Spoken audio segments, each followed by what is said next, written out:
Welcome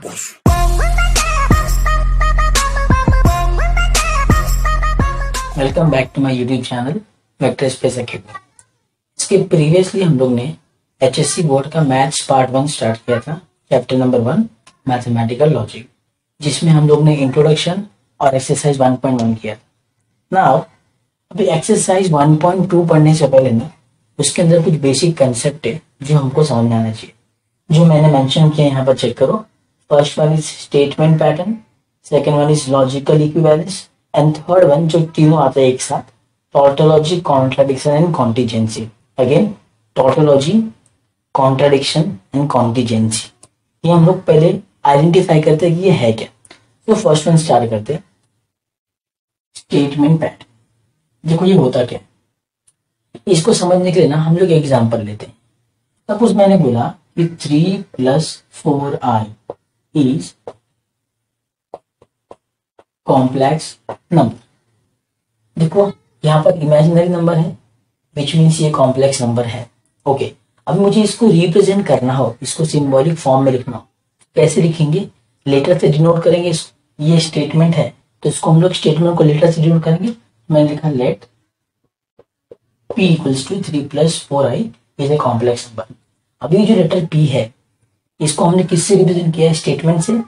इसके लिए इसको हम लोग बोलते हैं, इस p को बोलते हैं, ये जो p है वो स्टेटमेंट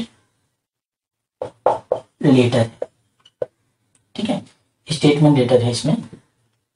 अब ये स्टेटमेंट लेटर है, इस स्टेटमेंट लेटर के साथ अगर हम लोग ने एंड और negation, single implies, double implies, ये हमने क्या पढ़ा है? Connectivity, logical connectivity. Logical connectivity, अगर मैं इस स्टेटमेंट के लेटर्स को इस कनेक्टिविटी के साथ ऐड करूं, प्रॉपर कॉम्बिनेशन करूं, तो जो पैटर्न रेडी होगा that is your statement pattern. Suppose मैंने लिखा P एंड Q, या फिर P और Q, फिर या फिर ऐसे लिखिए नेगेशन P, या फिर P implies Q, या P डबल implies Q। ये सारे ना तुम्हारे स्टेटमेंट पैटर्न है। So proper combination of statement letters with the logical connectivity is called statement pattern. ये हमको एग्जाम में पूछता नहीं इसका डेफिनेशन, बट हमको पता होना चाहिए कि स्टेटमेंट पैटर्न एक्चुअली होता क्या है। तो ये सारे पैटर्न है जो एक कनेक्टिविटी और स्टेटमेंट लेटर से कंबाइन से बनता है, that is your statement pattern. ठीक है, तो ये स्टेटमेंट पैटर्न्स को इतना कवर कर लो, लिख लो, फिर हम लोग नेक्स्ट टॉपिक देखते हैं।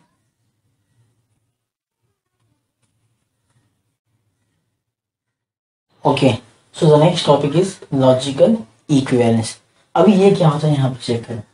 सपोज हमने ये पढ़ा है प्रीवियस इसकी वीडियो में कि सपोज मेरे पास P और Q यहाँ पर दो स्टेटमेंट है और इसमें हम लोग ने एंड कनेक्टिविटी ऐड किया और इसको हम लोग को ट्रूथ टेबल प्रिपेयर करना है। तो हमने क्या पढ़ा था इसमें, इसका पैटर्न कैसे होता है? T T F F, फिर सेकेंड वाले में T F T F। अच्छा, हमको समझ में कैसे आएगा कि कब किस में 4 आएगा और कब किस में 6 या 8 आएगा? तो इसका हम लोग ने फॉर्मूला पढ़ा है, जिसने नहीं लिखा है तो लिख लो। इसकी प्रीवियस वीडियो में हमने पढ़ा था, क्या पढ़ा था? 2n इसका फॉर्मूला होता है। अभी यहाँ पर कितने वेरिएबल है? 2 है। 2 कितना हो जाएगा? 4। इसके अंदर 4 वेरिएबल आया है। अगर 3 हुआ तो 2 कितना हो जाएगा? 8 हो जाएगा। ओके, तो ऐसे कितने आते हैं हमारे एग्जाम में? हमारे एग्जाम में सिर्फ 3 ही वेरिएबल तक रहते हैं, P, Q एंड R। हम लोग P और Q देखते हैं, फिर उसके बाद मैं R को भी एक्सप्लेन करता हूँ क्या होता है यहाँ पर। ओके, एंड ऑपरेशन में हमने क्या पढ़ा था फॉर्मूला कि अगर दोनों स्टेटमेंट ट्रू होंगे तो उसका आंसर क्या आता है? P आता है, अदरवाइज आंसर क्या आएगा? फॉल्स आएगा। इसलिए ये TT है, इसका आंसर क्या आएगा? ट्रू आएगा। ये TT है क्या यहाँ पर? नहीं, ये आएगा फॉल्स। ये TT है? नहीं, ये भी फॉल्स। ये TT है? नहीं, ये भी फॉल्स है। ओके, अच्छा, ये हो गया इसका ट्रूथ टेबल। हमने इसका ट्रूथ टेबल प्रिपेयर किया। इसके लास्ट कॉलम में देखो, ये वाले कॉलम, इस कॉलम में TFFF है ऐसा। अभी मैंने एक और कॉलम बनाया, सपोज मैंने बनाया यहाँ पर पी क्यू, पी और क्यू। ठीक है, अभी किसी वजह से लेट से यहाँ पर हमारे कोई भी चीज लिया, जैसे टी टी एफ एफ ये T F T F T F. अभी और का कंडीशन क्या होता है कि एफ और F answer is F, exact इसका उल्टा। मतलब अगर दोनों स्टेटमेंट में फॉल्स है तो उसका आंसर क्या आएगा, फॉल्स आएगा। तो यहाँ पर चेक करो, इधर फॉल्स कहाँ पर है, देखिए यहाँ पर है, इस वाले पार्ट को एफ लिख दो यहाँ पर, बाकी हर जगह किधर है, क्या नहीं, सीधा क्या लिखेंगे यहाँ पर हम लोग टी लिखेंगे। अच्छा, अब इसके लास्ट कॉलम को देखो और इसके लास्ट कॉलम को देखो, तो सारी वैल्यू सेम है, डिफरेंट है, डिफरेंट है। यहाँ पर टी, यहाँ पर टी, यहाँ पर एफ एफ एफ है, यहाँ पर टी टी फिर एफ है, सिर्फ एक कॉलम ही सेम है, वो हम लोग से मतलब नहीं है।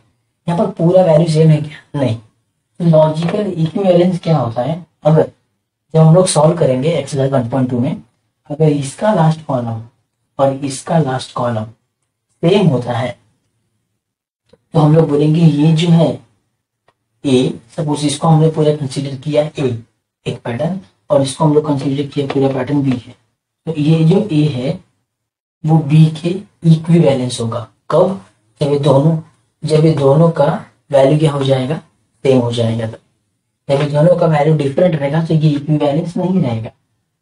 तो इसको इक्विवेलेंस करने के लिए मैं करूंगा क्या, यहाँ पर चेक करो, हमारे पास देखिए 1.2 करेंगे तो उसमें आएगा हम लोग को, सपोज मेरे को इसी पार्ट का निगेशन लेना है, निगेशन पी और क्यू। अभी निगेशन क्या होता है, एग्जैक्ट उल्टा होता है।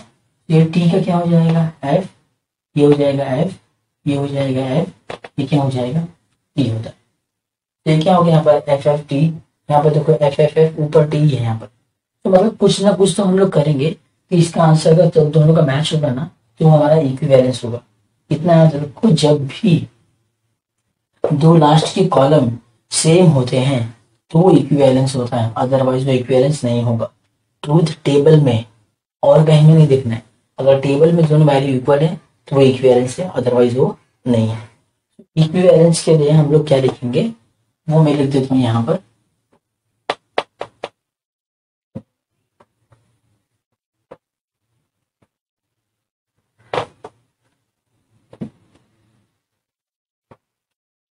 क्या लिखेंगे हम लोग कि if truth table of two patterns are same, then those two patterns are logical equivalence. तो उसको कैसे रिप्रेजेंट करेंगे, therefore A equals to, equals मतलब यहाँ पर तीन देखो वैल्यू है, तो इसी तीन वैल्यू को इक्विवेलेंस बोलते हैं, इक्विवेलेंस बी। ये तुम्हारा हो गया रिप्रेजेंटेशन इक्विवेलेंस। तो इसको लिख के रखो, ठीक है, इसको लिख कर। Okay, the last topic is tautology, contradiction, contingency.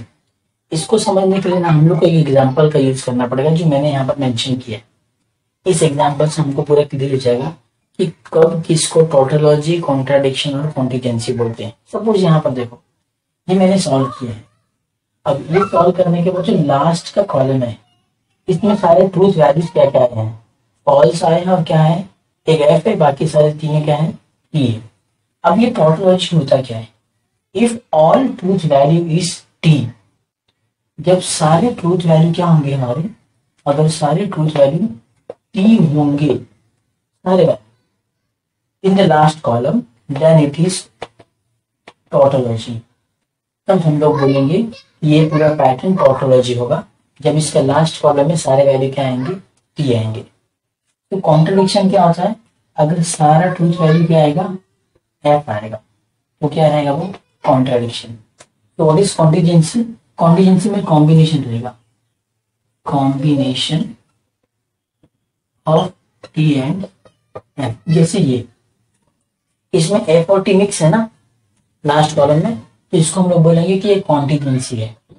अगर सारा वैल्यू फॉल्स होता, ठीक है, जगह पे अगर सारा वैल्यू एफ है, वो क्या हो जाएगा हमारा, कॉन्ट्राडिक्शन हो जाएगा। सारा टी रहेगा तो क्या हो जाएगा, टोटोलॉजी। तुमको याद रखना है, all T is tautology, all F is contradiction, mix T F is contingency. ठीक है, तो ये ऐसा सारे स्टेटमेंट बना के इसको लिख लो।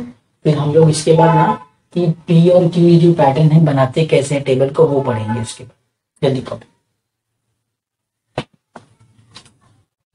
ओके, अभी ट्रूथ टेबल को लिखने के लिए कौन कौन से वेज है हमको पता है।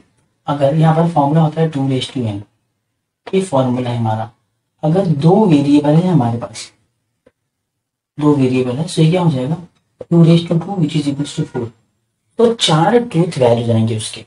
अगर 3 वेरिएबल हुए तो 2:3, कितना हो जाएगा 8। हमारे सिलेबस में सिर्फ 2 और 3 है, क्या आगे नहीं है। तो यहाँ पर देखो, अगर यहाँ पर दो वेरिएबल है पी और क्यू, तो कितना आने चाहिए, इसकी वैल्यू 4 आना चाहिए। 1 2 3 4 चार वैल्यूज है। लिखते कैसे, उसका बेस कैसे लिखने का, 2 बार टी एंड 2 बार फिर टी एफ फिर टी एफ। ये हो गया दो वेरिएबल। अभी 3 वेरिएबल के लिए कैसे करेंगे, यहाँ पर चेक करो। अगर 3 वेरिएबल है तो उसमें कितने ट्रूथ टेबल चाहिए, 8। 1 2 3 4 5 6 7 8। तो लिखना कैसे है, 4 बार टी एंड 4 बार एफ, फिर 2 बार टी एंड 2 बार एफ, 2 बार टी 2 बार F, normal T F T F T F T F, मतलब यही तरीके से लिखना है। बट इसके प्रीवियस एक और इनपुट आता है, तो 4 बार टी 4 बार एफ, फिर 2 बार टी 2 बार एफ, 2 बार टी 2 बार एफ, फिर T F T F T F T. ये होता है बेस। ये लिख लो, उसके बाद हम लोग एक्सरसाइज 1.2 स्टार्ट।